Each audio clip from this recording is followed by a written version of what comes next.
இன்னைக்குப்பா ரொம்ப டேஸ்டான ஹெல்தியான வெயிட் லாஸ் டயட் சூப்பு செஞ்சு காமிக்கிறேன்ப்பா. இந்த சூப்பை காலையிலையும் பிரேக்ஃபாஸ்ட்டுக்கு குடிக்கலாம், நைட்டு டின்னருக்கும் குடிக்கலாம். உடம்புக்கு ரொம்ப நல்லதுப்பா, வெயிட் லாஸுக்கும் ரொம்ப ஹெல்ப் பண்ணும். வாங்க எப்படி செய்யலான்னு பார்க்கலாம். இப்போ அம்மா துவரம் பருப்பு எடுத்திருக்கேன். இந்த துவரம் பருப்பை ஒரு 50 கிராம் எடுத்திருக்கேன். இந்த 50 கிராமை நல்லா தண்ணி ஊற்றி கழுவிட்டு ஒரு மணி நேரத்துக்கு நல்லா ஊற வச்சிருக்கேன். நல்லா ஊறி வச்சு பாருங்க. இப்போ இதை ஒரு குக்கர் கடாயில் போட்டுக்கிடுவோம். நல்லா ஊற வச்ச தண்ணியும் இதிலே ஊற்றிக்கிடுவோம்.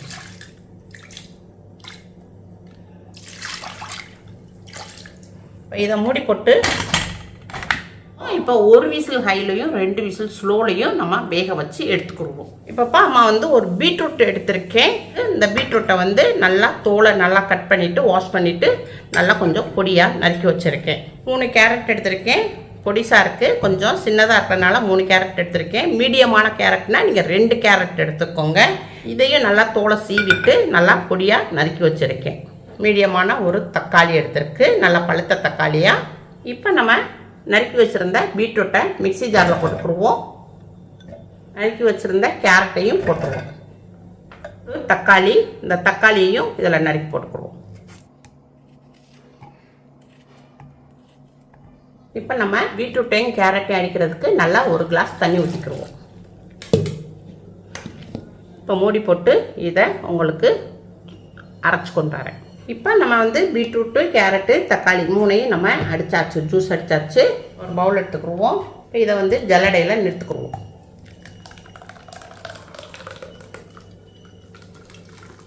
இப்போ இந்த ஜல்லடையில் இருக்கிறத நல்லா நிறுத்துவோம்ப்பா.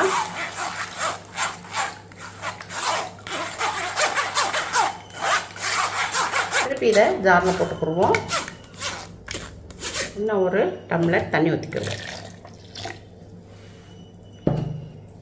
நல்லா மிக்ஸ் பண்ணிக்கிடுவோம்.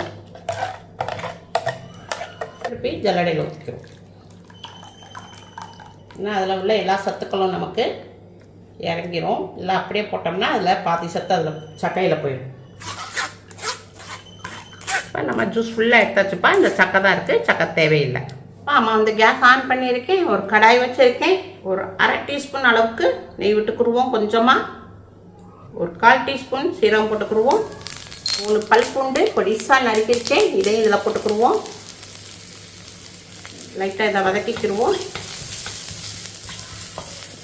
இஞ்சி கொஞ்சம் 1 இன்ச்சு அளவுக்கு எடுத்திருக்கேன். இதை துருவி போட்டுக்கிடுவோம். ஜீரணத்துக்கு ரொம்ப நல்லது, வெயிட் லாஸுக்கு ரொம்ப நல்லது. இஞ்சியோடைய ஃப்ளேவரும் ரொம்ப நல்லாயிருக்கும். கொஞ்சமாக கருவேப்பிலை பிச்சு போட்டுக்கிடுவோம். 2 பச்சை மிளகாய் நறுக்கி போட்டுக்கிடுவோம். இதை நல்லா வதக்கி விட்டுருவோம். ஒரு மீடியமான வெங்காயம் எடுத்திருக்கேன். இதை இதில் போட்டுருவோம். இதையும் ஒரு வதக்கிடுவோம். வெங்காயம் கொஞ்சம் லைட்டாக வதங்கிடுச்சு. பொடிசாக நறுக்கி வச்சுருக்கேன் கொஞ்சோண்டு கேரட்டு, ஒரு அரை கேரட்டு சின்ன கேரட்டில். இது நம்ம இதையும் போட்டுக்கிடுவோம். அதே மாதிரி பீட்ரூட்டும் கொஞ்சமாக நறுக்கியிருக்கேன். இதையும் இதில் போட்டுக்கிடுவோம். மீன் சாப்பிடும் போது ஒரு ருசியாக இருக்கும். இதையும் லைட்டாக வதக்கிக்கிறோம். கொஞ்சம் பெருங்காயத்தூள் போட்டுக்கிடுவோம். இப்போ லைட்டாக 1 நிமிஷத்துக்கு நல்லா வதக்கியாச்சு. காய் கொஞ்சம் வதங்கி வந்திருக்கு.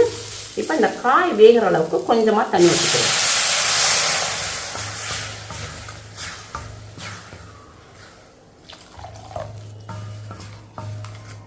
இப்போ மூடி போட்டு ஒரு 2 நிமிஷத்துக்கு வேக வைப்போம். இப்போ 2 நிமிஷம் நல்லா வேக வச்சுருந்தோம். ஓப்பன் பண்ணுவோம். நல்லா வெங்காயம் கேரட்டு பீட்ரூட்லாம் நல்லா வெந்துருச்சு, நல்லா மசிஞ்சிருச்சு. கொஞ்சம் மஞ்சப்பொடி போட்டுக்கிடுவோம். நல்லா மிக்ஸ் பண்ணிக்கிடுவோம். பீட்ரூட் கேரட்டு ஜூஸை தூக்கி அதில் ஊற்றிடுவோம்.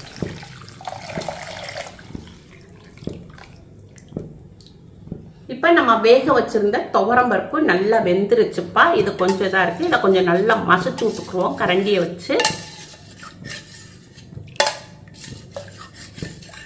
மசிச்சு விட்டுட்டு வெறும் தண்ணி மட்டும் கூட கொஞ்சமாக ஊற்றிக்கிடுவோம். பருப்புடைய தண்ணி எடுத்து ஊற்றிக்கிடுவோம். முதல் தண்ணியை ஃபுல்லாக ஊற்றியாச்சுப்பா. அப்புறம் நம்ம பருப்பு இருந்துச்சு, பருப்பை ஃபுல்லாக நல்லா கரண்டியில் மசிச்சு விட்டு ஊற்றிக்கிடுவோம்.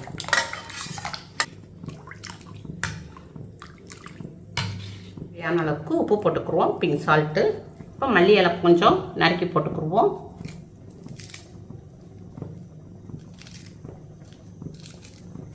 ஒரு 1/4 டீஸ்பூன் பெப்பர் பொடி போட்டுக்குருவோம், மிளகுத்தூள். எல்லாத்தையும் நல்லா மிக்ஸ் பண்ணிக்கிடுவோம். இப்போ அம்மா வந்து எல்லாம் ரெடி பண்ணியாச்சு. இப்போ வந்து பீட்ரூட்டோடைய பச்சை வாடை இப்போது நம்மளுக்கு குடிக்க மேத நம்ம சூப் குடிக்க மேத பச்சை வாடை வரும். பீட்ரூட்டோடைய ஸ்மெல் நம்மளுக்கு ஒரு சிலருக்கு பிடிக்காது. அதனால் கொஞ்சம் ஒரு காய் எலும்பிச்சம்பழம் புழிஞ்சுக்கிறோம். அப்போ அந்த பீட்ரூட்டோடைய ஸ்மெல் எடுத்துரும். நம்மளுக்கு குடிக்கிறதுக்கு ரொம்ப டேஸ்ட்டாக இருக்கும். நல்லா எல்லோரும் விரும்பி குடிப்பாங்க. ரொம்ப அருமையான ஹெல்த்தியான டேஸ்டான soup ready. Beetroot soup ready.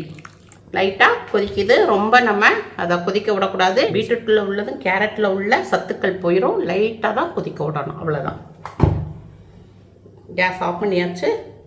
இதை எடுத்து பவுலில் மாற்றிக்கிடுவோம். பீட்ரூட்டில் இரும்பு சத்து அதிகமாக இருக்குப்பா. இரத்த ஓட்டத்தை சீராக உதவி செய்யும். இதில் அதிகமான அளவு வைட்டமின் B12 இருக்குது. சீக்கிரமாக ஜீரணமாக உதவி செய்யும். மலச்சிக்கல் இருக்காது. இது தினமும் பீட்ரூட்டை சாப்பிட்டு வந்தோம்னா நல்ல முகம் நல்ல பொலிவாக இருக்கும்ப்பா. உடம்பும் நல்லா ஷைனிங்காக நம்ம ஸ்கின்னுகளும் நல்லா ஷைனிங்காக இருக்கும். ஆமாம், குடிச்சு பார்த்தேன், ரொம்ப டேஸ்ட்டாக இருக்குது. இந்த மாதிரி நம்ம சாப்பிட்டோம்னா நம்மளுக்கு அதிகமான வெயிட் உழுவாது. வெயிட் லாஸ்க்கும் நல்லா ஹெல்ப் பண்ணும். பெரியவங்களிருந்து சின்னவங்களிருந்து எல்லாருமே சாப்பிட்லாம்ப்பா. ரொம்ப ரொம்ப ஹெல்த்தியான சூப்பு. கேரட்டும் பீட்ரூட்டும் சூப்பை இந்த மாதிரி நம்ம வாரத்துக்கு 2 நாளோ 3 நாளோ இப்படி குடிச்சிட்டு வந்தோம்னா நம்ம உடம்புக்கு நல்ல ஷைனிங்காக இருக்கும், நல்ல க்ளோ கொடுக்கும். இது உங்கள் வீட்டில் செஞ்சு பாருங்கள். அம்மாக்கு லைக் பண்ணுங்கள், ஷேர் பண்ணுங்கள், சப்ஸ்கிரைப் பண்ணுங்கள். அடுத்த வீடியோ பார்ப்போம்.